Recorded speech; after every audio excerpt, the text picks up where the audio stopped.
Story jam में आपका स्वागत है। यहाँ आप सुनेंगे कहानियाँ, कुछ नई, कुछ पुरानी, कुछ जानी, कुछ अनजानी।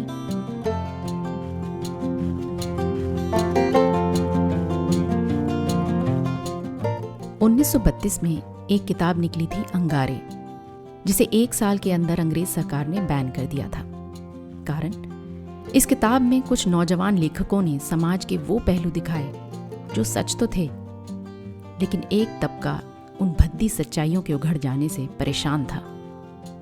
लेकिन हिंदी उर्दू साहित्य की इस स्वतंत्र, निडर, इनकलाबी सोच के अंगारे को उस बैन ने ऐसी हवा दी कि उसमें से all India progressive writers movement and association की स्थापना हुई, जिसमें आगे चल के हिंदुस्तानी साहित्य के बड़े बड़े नाम जुड़े। एक नई सोच, एक खुली सोच को परवाज मिला। उन राइटर्स में से एक राशिद जहान की कहानी चोर मैंने आपको कुछ समय पहले सुनाई थी। आज अंगारे से एक और कहानी, गर्मियों की रात। लेखक सज्जाद ज़हीर।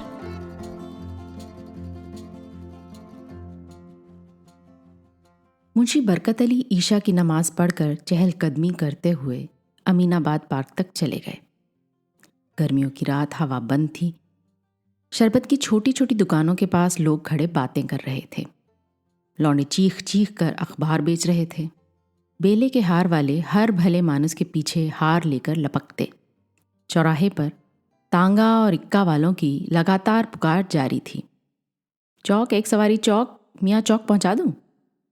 ए हुजूर, कोई तांगा वांगा चाहिए? हार बेले के, गजरे मोतिया के, क्या मलाई की बर्फ है। मुंशी जी ने एक हार खरीदा, शरबत पिया और पान खाकर पार्क के अंदर दाखिल हुए। बेंचों पर बिल्कुल जगह न थी। लोग नीचे घास पर लेटे हुए थे। चंद बेसुरे गाने के शौकीन इधर उधर शोर मचा रहे थे। बाज आदमी चुप बैठे धोतियां खिसकाकर बड़े इत्मीनान से अपनी टांगें और रानें खुजाने में मशगूल थे। इसी दौरान में वो मच्छरों पर भी झपट झपट कर हमले कर जाते थे। मुंशी जी चूंकि पायजामा पोश आदमी थे, उन्हें इस बदतमीजी पर बड़ा गुस्सा आया। अपने जी में इन्होंने कहा कि इन कमबख्तों को कभी तमीज ना आएगी। इतने में एक बेंच पर से किसी ने उन्हें पुकारा, मुंशी बरकत अली। मुंशी जी मुड़े। अच्छा लाला जी आप हैं, कहिए, मिजाज तो अच्छे हैं। मुंशी जी जिस दफ्तर में नौकर थे, लाला जी उसके हेड क्लर्क थे। मुंशी जी उनके मातहत थे। लाला जी ने जूते उतार दिए थे और बेंच के बीचों बीच में पैर उठाकर अपना भारी भरकम जिस्म लिए बैठे थे। वो अपनी तोंद पर नरमी से हाथ फेरते जाते और अपने साथियों से, जो बेंच के दोनों कोनों पर अदब से बैठे हुए थे, चीख चीख कर बातें कर रहे थे। मुंशी जी को जाते देखकर उन्होंने उन्हें भी पुकार लिया। मुंशी जी लाला साहब के सामने आकर खड़े हो गए। लाला जी हंस के बोले, मुंशी बरकत अली, ये हार वार खरीदे हैं, क्या इरादा क्या है? और ये कहकर जोर से कहकहा लगाकर अपने दोनों साथियों की तरफ दाद तलब करने को देखने लगे। उन्होंने भी लाला जी की मंशा देखकर हंसना शुरू कर दिया। मुंशी जी भी रूखी फीकी हंसी हंसे। जी इरादे क्या हैं, हम तो आप जानिए गरीब आदमी ठहरे, गर्मी के मारे दम नहीं लिया जाता, रातों की नींद हराम हो गई है। ये हार ले लिया, शायद 2 घड़ी आंख लग जाए।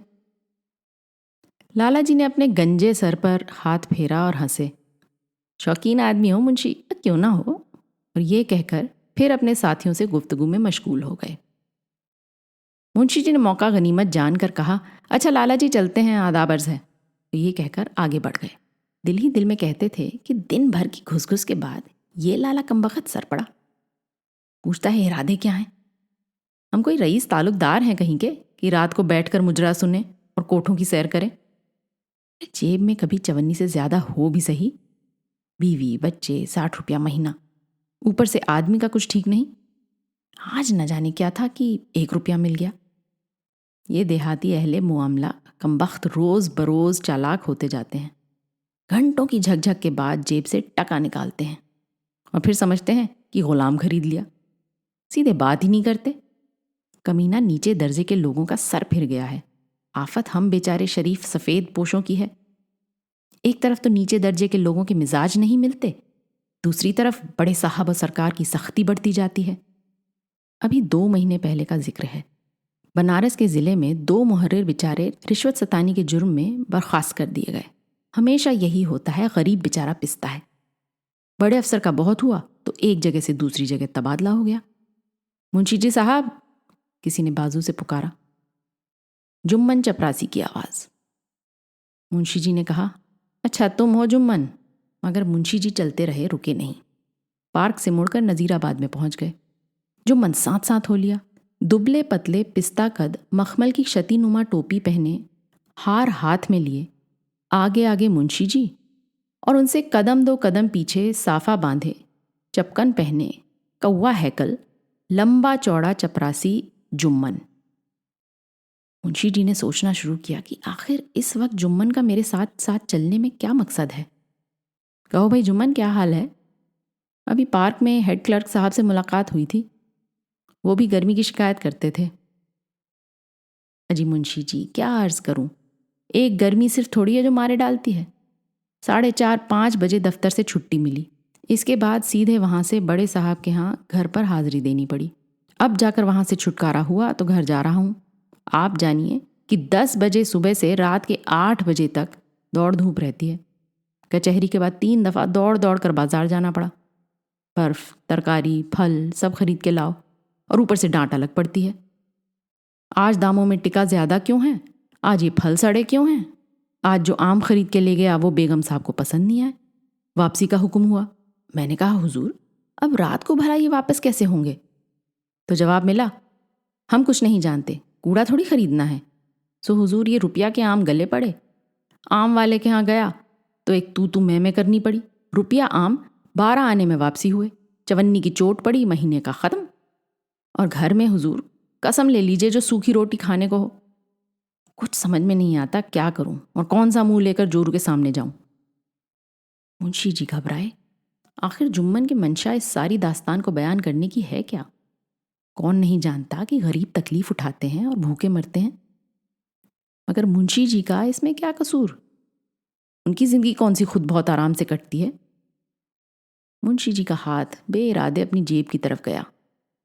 वो रुपया जो आज उन्हें ऊपर से मिला था सही सलामत जेब में मौजूद था। ठीक कहते हो मियाँ जुम्मन, आजकल के ज़माने में गरीबों की मरण है, जिसे देखो यही रोना रोता है, कुछ घर में खाने को नहीं। सच पूछो तो सारे आसार बताते हैं कि क़यामत करीब है। दुनिया भर के जालिये तो चैन से मज़े उड़ाते हैं और जो बेचारे अल्लाह के नेक बंदे हैं उन्हें हर किस्म की मुसीबत और तकलीफ़ बर्दाश्त करनी होती है। जुम्मन चुपचाप मुंशी जी की बातें सुनता उनके पीछे पीछे चलता रहा। मुंशी जी ये सब कहते तो जाते थे मगर उनकी घबराहट भी बढ़ती जाती थी। मालूम नहीं उनकी बातों का जुम्मन पर क्या असर हो रहा था। कल जुम्मा की नमाज के बाद मौलाना साहिब ने आसार क़यामत पर वाज फरमाया। मियाँ जुम्मन, सच कहता हूँ, जिसने सुना उसकी आंखों में आंसू जारी थे। भाई दरअसल ये हम सबकी स्याहकारियों का नतीजा है। खुदा की तरफ से तो जो आज़ाब हम पर नाजिल हो वो कम है। कौन सी बुराई है जो हम में नहीं? इससे कम कसूर पर अल्लाह ने बनी इज़राइल पर जो जो मुसीबतें नाजिल की उनका ख्याल करके बदन के रोंगटे खड़े हो जाते हैं। मगर वो सब तो तुम जानते ही होगे। जुम्मन बोला, हम गरीब आदमी मुंशी जी, भला ये सब इल्म की बातें हम क्या जाने। क़यामत के बारे में सुना है मगर हुजूर आखिर ये बेने इज़राइल बेचारे कौन थे? इस सवाल को सुनकर मुंशी जी को ज़रा सुकून हुआ। खैर, गुर्बत और फाके से गुजर कर अब क़यामत और बेनी इज़राइल पर गुफ्तगू का सिलसिला पहुंच गया था। मुंशी जी काफ़ी तौर पर इस कबीले की तारीख से वाकिफ़ न थे मगर इन मजमुओं पर घंटों बातें कर सकते थे। वाह मियाँ जुम्मन वाह, तुम अपने को मुसलमान कहते हो और ये नहीं जानते कि बेने इज़राइल किस चिड़िया का नाम है। यहाँ सारा कलाम पाक बेने इज़राइल के जिक्र से भरा पड़ा है। हज़रत मूसा कलीमुल्लाह का नाम भी तुमने सुना है? जी क्या फरमाया आपने? कलीमुल्लाह? अरे भाई हज़रत मूसा। मूसा मूसा वही तो जिन पर बिजली गिरी थी। मुंशी जी जोर से ठट्ठा मारकर हंसे। अब उन्हें बिल्कुल इत्मीनान हो गया। चलते चलते वो कैसर बाग के चौराहे तक भी आ पहुंचे थे। यहाँ पर तो ज़रूर ही इस भूखे चपरासी का साथ छूटेगा। रात को इत्मीनान से जब कोई खाना खाकर नमाज पढ़कर दम भर की दिलबस्तगी के लिए चहलकदमी को निकले तो एक गरीब भूखे इंसान का साथ साथ हो जाना, जिससे पहले की वाकिफियत भी हो, कोई खुशगवार बात नहीं है। मगर मियाँ जी आखिर करते क्या? जुम्मन को कुत्ते की तरह धुतकार तो नहीं सकते थे, क्योंकि एक तो कचहरी में रोज का सामना, दूसरे वो नीचे दर्जे का आदमी ठहरा। क्या ठीक कोई बदतमीजी कर बैठे तो सरे बाजार खामखां अपनी बनी बनाई इज्जत में बट्टा लगे। बेहतर यही था कि अब इस चौराहे पर पहुंचकर दूसरी राह ले ली जाए, यूं इससे छुटकारा हो। खैर, बैने इज़राइल और मूसा का जिक्र मैं तुमसे फिर कभी पूरी तरह करूंगा। इस वक्त ज़रा मुझे इधर काम से जाना है। सलाम मियाँ जुम्मन। ये कहकर मुंशी जी कैसरबाग के सिनेमा की तरफ बढ़े। मुंशी जी को यूं तेज कदम जाते देखकर पहले तो जुम्मन एक लम्हे के लिए अपनी जगह पर खड़ा का खड़ा रह गया। उसकी समझ में नहीं आता था कि वो आखिर करे तो क्या करे। उसकी पेशानी पर पसीने के कतरे चमक रहे थे। उसकी आंखें एक बेमानी तौर पर इधर उधर मुड़ी। तेज बिजली की रोशनी, फव्वारा, सिनेमा के इश्तहार, होटल, दुकानें, मोड़, तांगे, हिक्के और सबके ऊपर तारीक आसमान और झिलमिलाते हुए सितारे, गरज खुदा की सारी बस्ती। दूसरे लम्हे में जुम्मन मुंशी जी की तरफ लपका। वो अब खड़े सिनेमा के इश्तहार देख रहे थे और बेहद खुश थे कि जुम्मन से जान छूटी। जुम्मन ने उनके करीब जाकर कहा, मुंशी जी। मुंशी जी का कलेजा धक से हो गया। सारी मजहबी गुफ्तगू, सारी क़यामत की बातें सब बेकार गईं। मुंशी जी ने जुम्मन को कुछ जवाब नहीं दिया। जुम्मन ने कहा, मुंशी जी, अगर आप इस वक्त मुझे 1 रुपया कर्ज दे सकते हो तो मैं हमेशा। मुंशी जी मुड़े। मियाँ जुम्मन, मैं जानता हूं कि तुम इस वक्त तंगी में हो, मगर तुम तो खुद जानते हो कि मेरा अपना क्या हाल है। रुपया तो रुपया, 1 पैसा तक मैं तुम्हें नहीं दे सकता। अगर मेरे पास होता तो भला तुमसे छुपाना थोड़ी था। तुम्हें कहने की भी ज़रूरत ना होती, पहले ही जो कुछ होता तुम्हें दे देता। बावजूद इसके जुम्मन ने इसरार शुरू किया। मुंशी जी, कसम ले लीजिए, मैं ज़रूर आपको तनख्वाह मिलते ही वापस कर दूंगा। सच कहता हूँ हुजूर, इस वक्त कोई मेरी मदद करने वाला नहीं। मुंशी जी इस झकझक से बहुत घबराते थे। इनकार चाहे वो सच्चा ही क्यों ना हो, तकलीफ देह होता है। इसी चाह से वो शुरू से चाहते थे कि यहाँ तक की नौबत ही ना आए। इतने में सिनेमा खत्म हुआ और तमाशाई अंदर से निकले। अरे मियाँ बरकत, भाई तुम कहाँ? किसी ने पहलू से पुकारा। मुंशी जी जुम्मन की तरफ से उधर मुड़े। एक साहब मोटे ताजे, 30-35 बरस के, अंगरखा और 2 पल्ली टोपी पहने, पान खाए, सिगरेट पीते हुए मुंशी जी के सामने खड़े थे। मुंशी जी ने कहा, अच्छा तुम हो, बरसों के बाद मुलाकात हुई। तुमने तो लखनऊ छोड़ ही दिया, मगर भाई क्या मालूम आते होगे और हम गरीबों से क्यों मिलने लगे।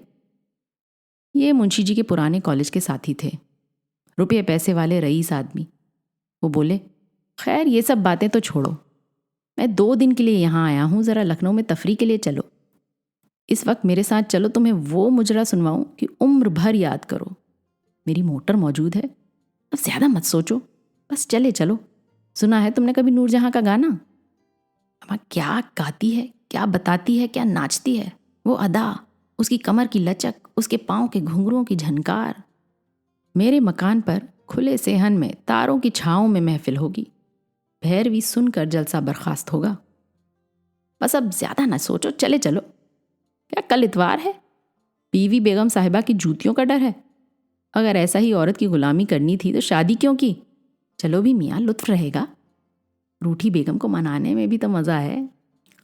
पुराना दोस्त, मोटर की सवारी, गाना, नाच, जन्नते निगाह। मुंशी जी लपक कर मोटर में सवार हो लिए। जुम्मन की तरफ उनका ख्याल भी न गया। जब मोटर चलने लगी तो उन्होंने देखा कि वो वहाँ उसी तरह चुप खड़ा है।